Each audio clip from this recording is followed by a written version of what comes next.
Hello friends, Gayatri క్రియేషన్‌కు స్వాగతం. గాయత్రి క్రియేషన్‌లో ఈరోజు మనం కృష్ణావతారం 11వ భాగం గురించి చెప్పుకోబోతున్నాం. ఈ భాగంలో కంసుడి యొక్క వధ. అది ఏ విధంగా జరిగిందో చూద్దాం. ఆయుధాగారపు భటులు వచ్చి తమ విల్లు విరిగిందని చెప్పగానే కంసుడికి తన వీపే విరిగినట్లయింది. అతడు పుట్టెడు విచారంతో లేచి ఉత్సవానికి చేసిన ఏర్పాట్లు చూడబోయాడు. ఒక అందమైన రంగస్థలం ఏర్పాటు చేసి రాజు, మంత్రులు, పైనుంచి వచ్చే రాజులు, రాజు బంధువులు, వృతులు, పౌరులు, విలాసవులు కూర్చోవటానికి వేరువేరు స్థలాలు నిర్మించి వాటికి మెట్లు అమర్చారు. అంతటా కనుల పండుగవై శిల్పాలు, తెరలు, తోరణాలు ఉన్నాయి. అంతటా అలంకార వస్తువులు, పూలు, ధూపాలు ఏర్పాటై ఉన్నాయి. వీటినన్నింటినీ పరీక్షించి పనివాళ్లకు అవసరమైన పనులు చెప్పి కంసుడు తన అంతఃపురానికి తిరిగి వచ్చి చారూక ముష్టికులనే మల్లులను పిలిపించి, ప్రపంచంలో మీ సాటి మల్లులు లేరు. బలరాముడు, కృష్ణుడు అనే గొల్ల కుంకలు ఇప్పటిదాకా అడవిలో పెరిగిన వాళ్ళు. వాళ్లకు ధైర్యము, ప్రతాపము, శౌర్యము ఏ కోశానా లేవు.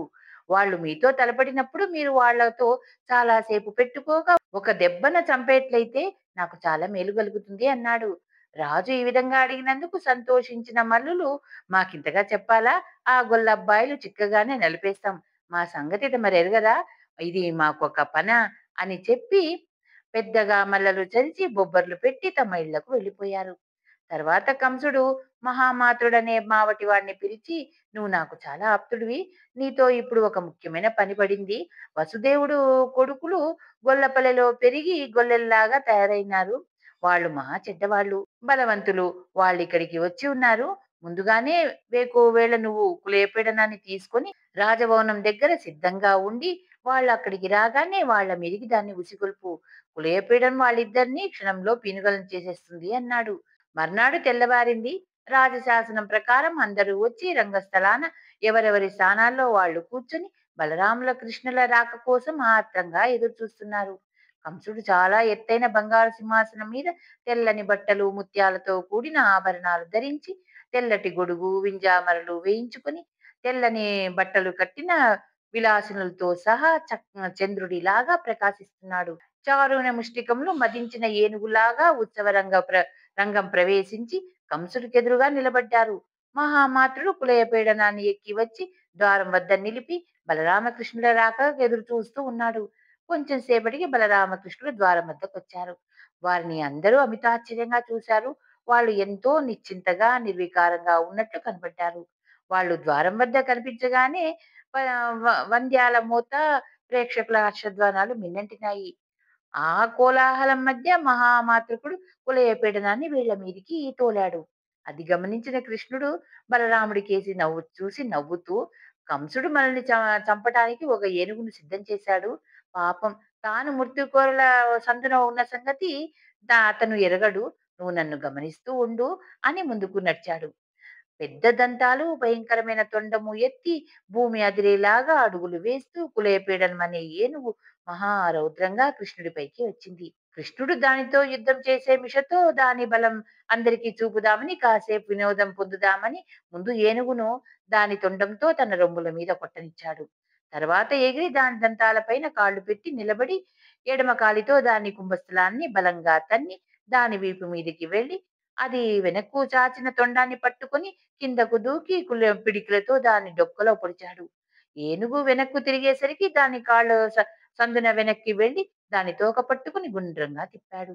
ఏనుగు చేసేది లేక కింద పడి వెంటనే లేచి అమిత రోషంతో అతని పైన తొండంతో బారింది, దంతాలతో పొడిచింది.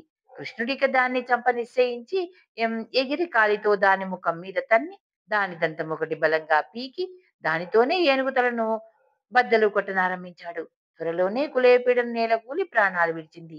దానితో పాటు కింద కూలిన మావటివాడి తల దాని దంతంతోనే పగలగొట్టి కృష్ణుడు వాణ్ణి కూడా చంపేశాడు.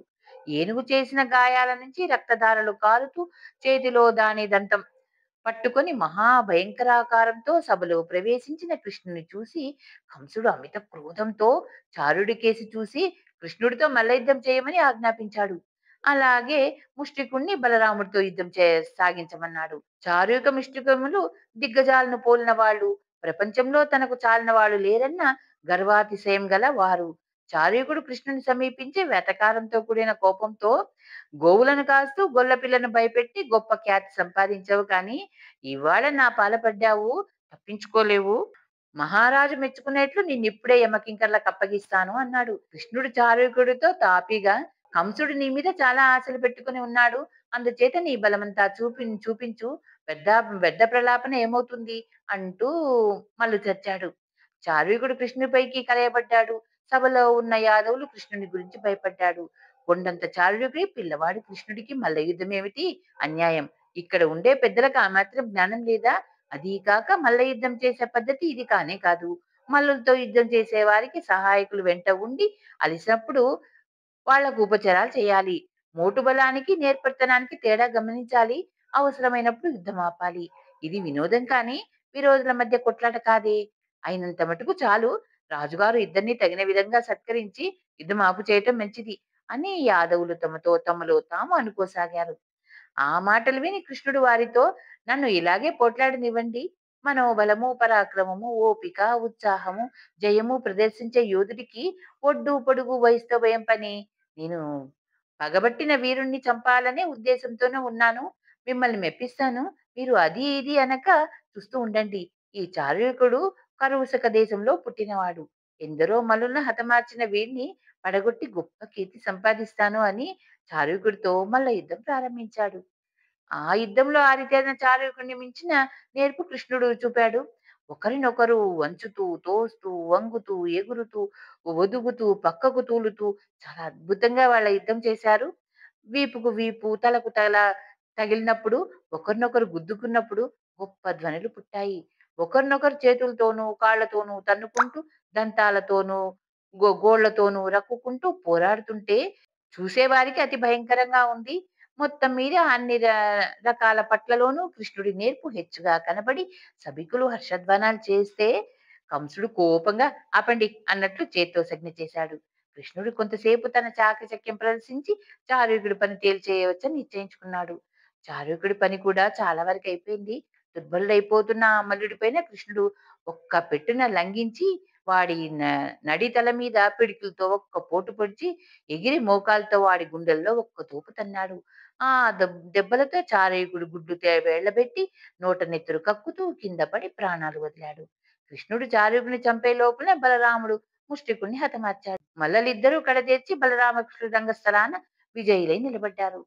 వాళ్ళు కంసుడికేసి చూసిన చూపు, కంసుడి ముఖంలో కనిపించిన క్రౌర్యము చూసి నందగోపుడు మొదలైన గోపికలందరూ భయంతో వణికిపోతూ ఉక్కిన పేనుల్లా ఉండిపోయారు. తాను కని పారేసిన కొడుకు చారుకి చేతిలో ఏమైపోతాడు? ఇంతకాలానికి కనపడిన అంతలోనే ప్రాణాలు విడుస్తాడేమో అని తల్లడిల్లిన దేవకీదేవి చారుకుని చంపిన తన కొడుకు దర్పం చూసి ఆనందాశ్రులు దాల్చింది. వసుదేవుడి ఆనందానికి మేరలేదు. కంసుడికి మాత్రం ముఖాన చెమటలు పోస్తున్నాయి. దురాగ్రహంతో శరీరమంతా కంపిస్తుంది. ఊపిరి బహరంగా తీస్తున్నాడు. ఎర్రటి కళ్ళ నుంచి నిప్పులు కక్కేవాడిలాగా చూస్తూ అతను నాలుగు వైపులా చూసి తన నౌకర్లను పిలిచి, ఈ గొ ఈ గొల్ల కుర్రవాళ్ళని ఇద్దరిని తీసుకుపోయి నగరం దాటించి పంపించేసేయండి. నందగోపుణ్ణి పట్టుకొని సంకెళ్లతో బంధించండి. మిగిలిన గోపకులందరినీ శిరచ్ఛేదం చేయండి. నా రాజ్యంలో గొల్లవాడన్నవాడు కనిపిస్తే దొంగలకు శిక్షించినట్లు శిక్షించండి. గొల్లల సొత్తు తీసుకోండి. కుటిలుడైన వసుదేవుడికి క్రూరమైన శిక్ష వేయండి అని ఆజ్ఞాపించాడు. ఈ మాటలు విని ఎక్కడి వాళ్ళక్కడ కొయ్యబారిపోయారు. మళ్ళీ శోకం ముంచుకొచ్చి దేవకీదేవి మూర్ఛపోయింది. కృష్ణుడు తన తల్లిదండ్రుల దైన్యము, బంధువర్గం పడే బాధ, సభలో వాళ్ళు అసహాయ స్థితి చూసి ఆగ్రహవేశం చెందాడు. అతను ఊహించరాని వేగంతో సింహాసనం మీద కంసుని ఉండే చోటికి మెట్లెక్కి వచ్చాడు. సభలో వాళ్లకు కృష్ణుడు ఎక్కి రావటం కనిపించలేదు. ఒక్క క్షణంలో రంగస్థలంలో ఉన్నాడు. మరుక్షణం అతడు కంసుడి వద్ద ఉన్నాడు. మరుక్షణం అతడు కంసుని కిరీటాన్ని తన్నేశాడు. దాని మణులు రాలాయి. కంసుని జుట్టు పట్టుకుని తల వంచి తల అంతటా పిరికిళ్లతో తెగ పొడిచాడు. మోకాళ్లతో గుండెల్లో పొడిచాడు. కంసుడు ఏమీ చేయలేకపోయాడు.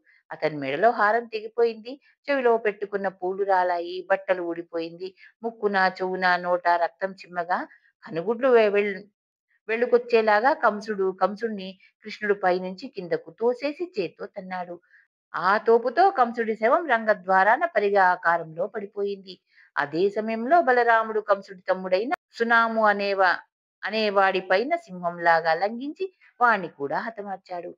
కృష్ణుడు కంసుడిని చంపిన చేతులతోనే వసుదేవుడి పాదాలు తాకి నమస్కరించాడు.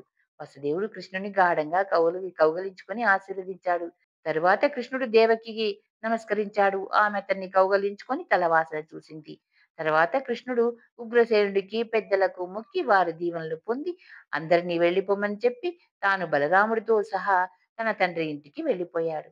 ధన్యవాదాలు. చివరగా మీకో మాట, నా ఛానల్లోని కథలు మరియు వంటలు మీకు నచ్చినట్టయితే ఓ లైక్ చేయండి. మీ బంధువులకు, స్నేహితులకు, తెలిసిన వాళ్లకు షేర్ చేయండి.